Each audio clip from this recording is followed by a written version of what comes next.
libro del cual vamos a hablar, este libro de carátula negra que tenemos acá, se llama La anomia en la novela de crímenes en Colombia. Sí, la noción de anomia, para aquel que nunca haya oído hablar de esa palabra, le suena como algo como cercano a anemia, como una palabra medio rara. A mí me genera todo tipo de escozor y extrañeza y, ¿cómo digo? Hay palabras que son palabras demasiado,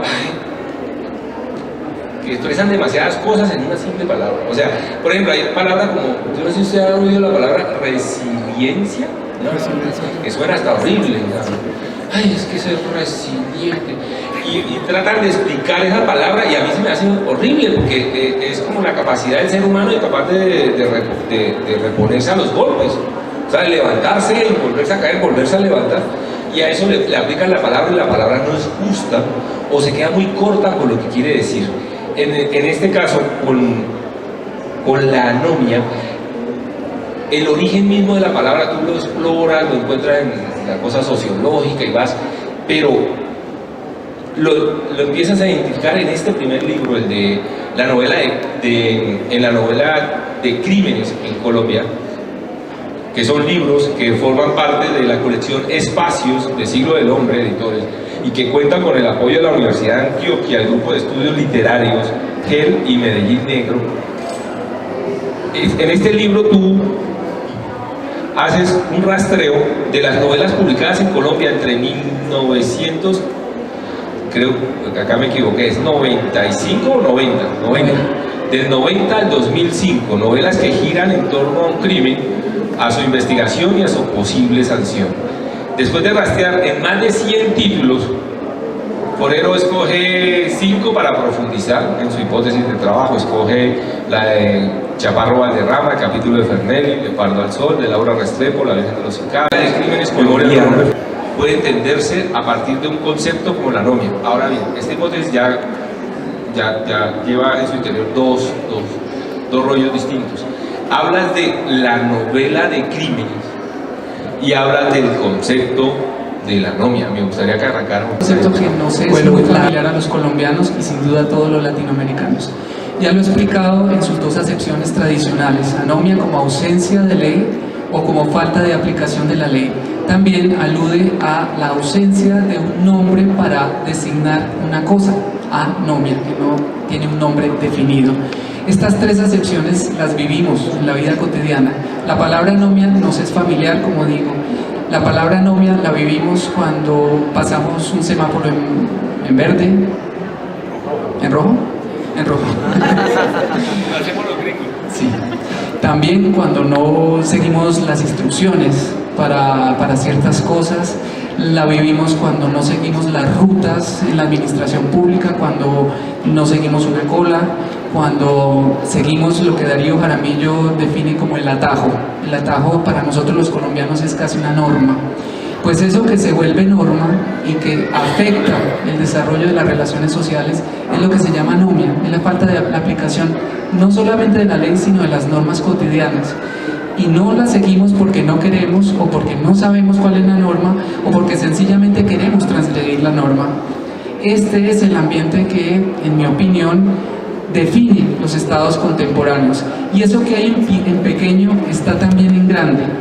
En el mundo entero, la economía del crimen en este momento domina el 76% de las relaciones económicas en todo el planeta. El problema de la anomia a veces pensamos que es un problema colombiano, eso de no seguir leyes, de apartarnos de las normas, y no, es un tema mundial. La economía del crimen, para el caso de la criminalidad, está determinando la economía general del planeta. Como les digo, más o menos un 76% de la economía depende del crimen. Y para explicar lo segundo, debo decir que tanto en el libro como en la vida cotidiana yo hablo de crímenes para definir lo que es la literatura contemporánea. Porque a diferencia de lo que sucedía antes en la novela que conocemos como la novela negra, donde se explicaba un crimen, se investigaba, un detective muy disciplinado y muy dedicado encontraba al responsable y se tendía a buscar una sanción. En las novelas contemporáneas ya no importa ser detective ni siquiera, lo que importa es el ambiente de crímenes en plural, tal como lo vivimos en la cotidianidad. Ya vivimos una vida plagada de crímenes. Los crímenes ya no son cosa excepcional, los tenemos enfrente. Y todos los colombianos podemos entender de qué hablo, porque los crímenes hoy por hoy hacen parte de nuestra realidad cotidiana. El narcotráfico no es un abstracto, no es una entidad criminal que esté al margen de nosotros, afecta nuestras vidas cotidianas, afecta nuestras vidas, por ejemplo, cuando incrementa los precios, por ejemplo, cuando vemos que hay venganzas directas para solucionar los problemas. El narcotráfico ha permeado nuestras vidas cotidianas. A eso me refiero cuando digo que estamos en un ambiente de criminalidad y a veces no tomamos conciencia de eso. Por eso yo hablo de crímenes en plural, porque creo que la novela contemporánea toma ese ambiente para generar una nueva literatura. Y lo vemos también, no solamente está pasando en la literatura, en la novela, está pasando también en los medios de comunicación. Sin duda ustedes se dan cuenta de que el ambiente de las novelas, de los noticieros, del cine, todo está permeado por este ambiente de criminalidad que en últimas es una pauta para entender las sociedades contemporáneas. Desde Medellín Negro decimos que de lo que se trata en nuestra investigación es de que todos reflexionemos en torno al significado del crimen en las sociedades contemporáneas. De eso estamos hablando y por eso estamos, yo creo que reunidos aquí, y también de eso estamos hablando, por ejemplo, en un ambiente de acuerdos de paz, de justicia, también pues de criminalidad. El libro La novela de crímenes en América Latina, un espacio de anomia social, este libro de carátula roja que está acá en el centro. En este libro planteas como las distintas modulaciones, ese es el término que usas, de la anomia en Latinoamérica. Dices que cada país tiene, digamos, sus distintos matices o rasgos de este concepto de la anomia. Me gustaría que nos contaras, entiendo que estos fueron también como 6 novelas que escogiste, pero después de hacer ese rastreo de la literatura colombiana, Gustavo Forero es alguien valiosísimo por la memoria enciclopédica que tiene de la novela contemporánea en Latinoamérica. Y me gustaría aprovechar que hablemos de novela de crímenes en América Latina y que nos hablaras de un panorama actual de la novela en Latinoamérica. Vos que has de verdad buceado, has entrado hasta las profundidades de lo que se está publicando en América Latina, que nos compartas en esta tarde, Gustavo, ese panorama de la literatura latinoamericana. No sé si quieres como recorrer una especie de mapa imaginario o quieres simplemente compartir país a país cómo ha sido esa experiencia de lector de la novela de crímenes en Latinoamérica en esta época. Bueno, cuando yo hablo de anomia puedo hacer en efecto un mapa para explicar no solamente la anomia de América y de Colombia, ustedes también en Colombia se ven, ¿no? Digamos a grosso modo, la anomia de La Guajira es superior a la anomia de Bogotá. Ustedes lo viven, lo ven, lo saben, no solamente por los noticieros, sino por la prensa. Ustedes saben que en La Guajira hay niños que se mueren de hambre, alimentos que no llegan a las personas, agua que no hay. Respecto de Bogotá, donde más o menos las cosas funcionan bien, hay servicios médicos, tenemos agua, teléfono, luz, etc. Bueno, así también, de la misma manera, podemos comparar las anomias que existen en América Latina. Si yo les hiciera un mapa muy rápido, podría decirles que hay 3 países que funcionan en América Latina a partir de un concepto de anomia muy general, es decir, países donde hay menos anomia. Sin duda ustedes en su cabeza ya se imaginarán a cuáles países me refiero. ¿Cuál será el primero? Chile. Sin duda Chile es un caso excepcional en América Latina. Chile es el país donde más funciona la democracia, en términos muy generales. A este país se suman otros 2, desde mi punto de vista, ya analizando la novela, que son Costa Rica y Uruguay. Son las 3 democracias más consolidadas de América Latina, donde el nivel de anomia es muy poco, es muy bajo. Digamos, el sistema democrático tiene en efecto verificación diaria. La gente sabe a lo que se refiere cuando se dice seguir la ley, ajustarse a la ley. Si les digo cuál país se contrapondría a estos modelos democráticos en América Latina, ¿alguien sabría cuál es el más extremo, donde la anomia es casi total? Venezuela. Honduras. México tampoco. Colombia. Colombia está en la pelea. Sí, Colombia está casi que en el primer puesto con los otros dos. Haití. Bueno, Haití es un caso bastante emblemático y en su novela se da cuenta de eso. Pero Haití, para efectos de la novela de crímenes, es un caso original porque tiene mucha novela de crímenes en lengua francesa. Aunque la estudié y aunque en el libro hay una referencia a esta novela que es fascinante, sobre todo la novela femenina en francés, que es muy interesante, tenemos que sacarle un poco del corpus porque es novela en otra lengua. Los dos países más extremos de América Latina son El Salvador y Guatemala. Todos tendemos a pensar que es Venezuela, pero no, en Venezuela, aunque a unos los duela y aunque los medios de comunicación estén ensañados con Venezuela, debemos decir que frente a la crisis, frente al nivel extremo que se vive en El Salvador, Venezuela de alguna manera funciona.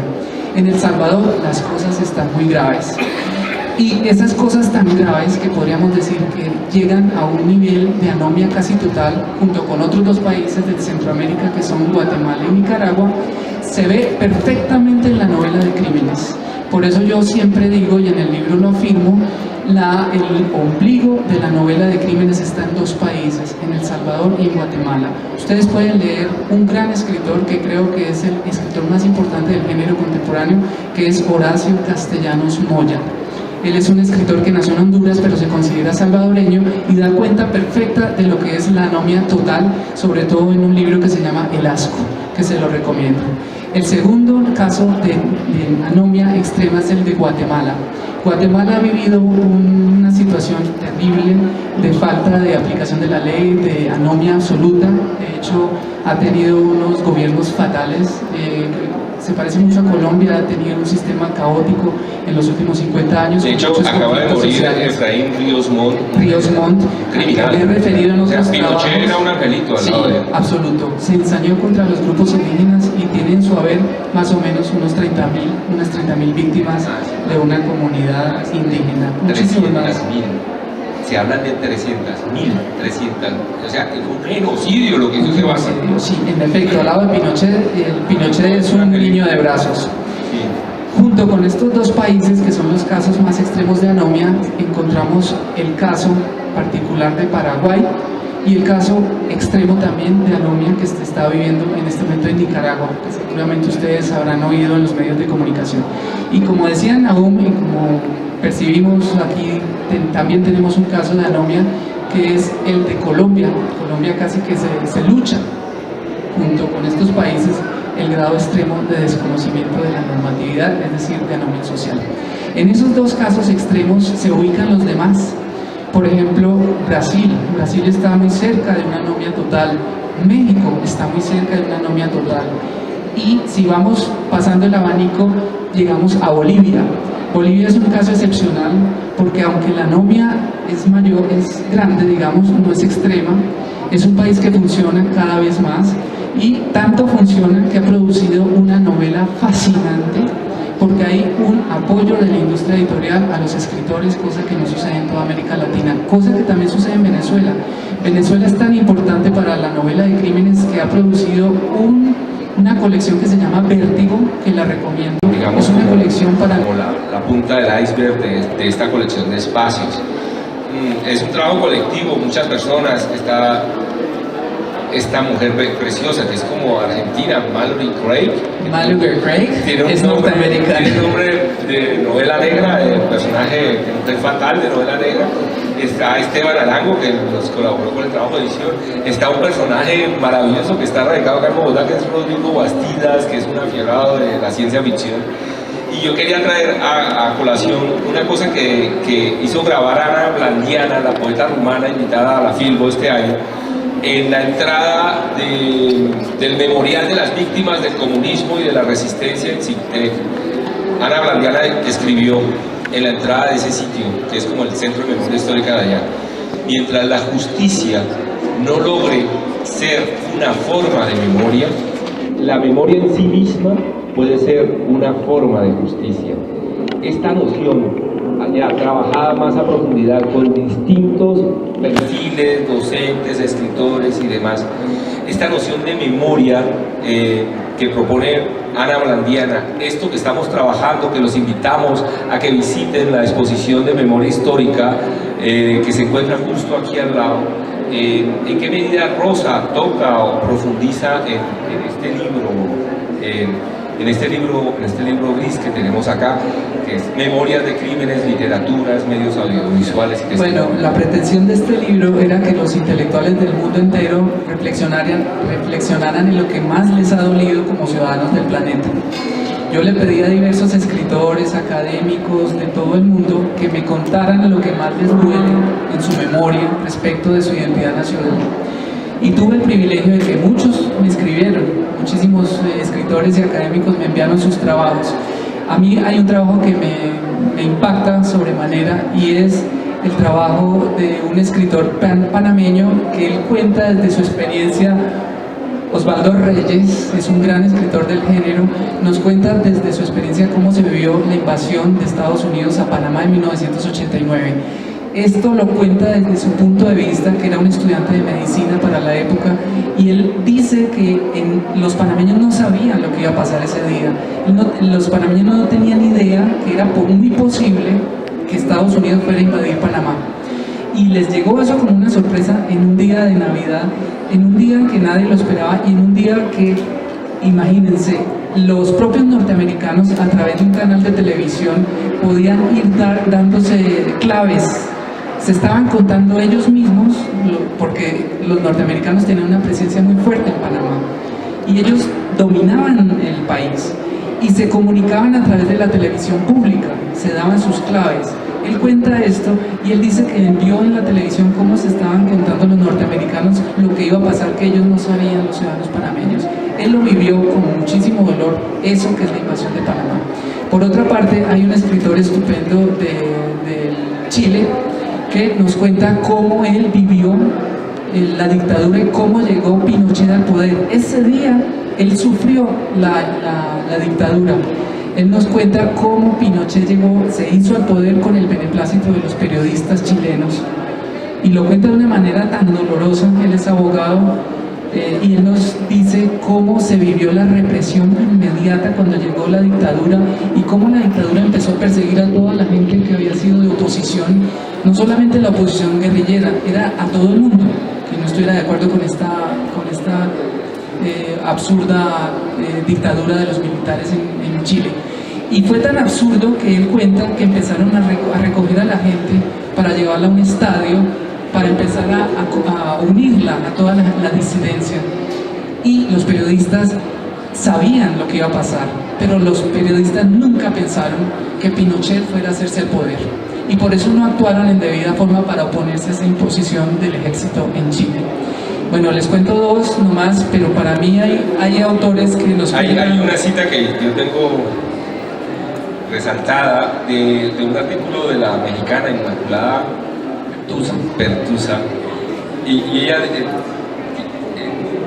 les voy a leer la cita para ver si nos toca de una u otra forma. Dice: el verdadero problema que tenemos en México es que la mayoría de los mexicanos nos asumimos como víctimas de nuestras circunstancias. Somos un país de víctimas. Incluso históricamente siempre nos hemos asumido como víctimas de alguien o de algo. Fuimos víctimas de los españoles, luego fuimos víctimas de los franceses, luego fuimos víctimas de don Porfirio, luego fuimos víctimas del PRI, también de Salinas y del Peje, y ahora de los Zetas y de los narcos y de los delincuentes y de los secuestradores. Espérenme, que si ninguna de estas cosas son el problema no son las cosas de las que nos sentimos víctimas. El problema es que nos asumimos. La miseria moral puede entonces comunicarse a una sociedad entera a través de la literatura. Y la otra cita es de Walter Benjamin, que cita a Lorenzo Silva en este último. Dice: las verdades no pueden ser expresadas ni sistemática ni conceptualmente, y mucho menos a través de actos de conocimiento, a través de juicios, sino únicamente a través del arte. Las obras de arte son el lugar natural de las verdades. Ya para cerrar, Gustavo, hermano, Piglia decía que el género es un modo de narrar, y en este caso lo que tú llamas novelas de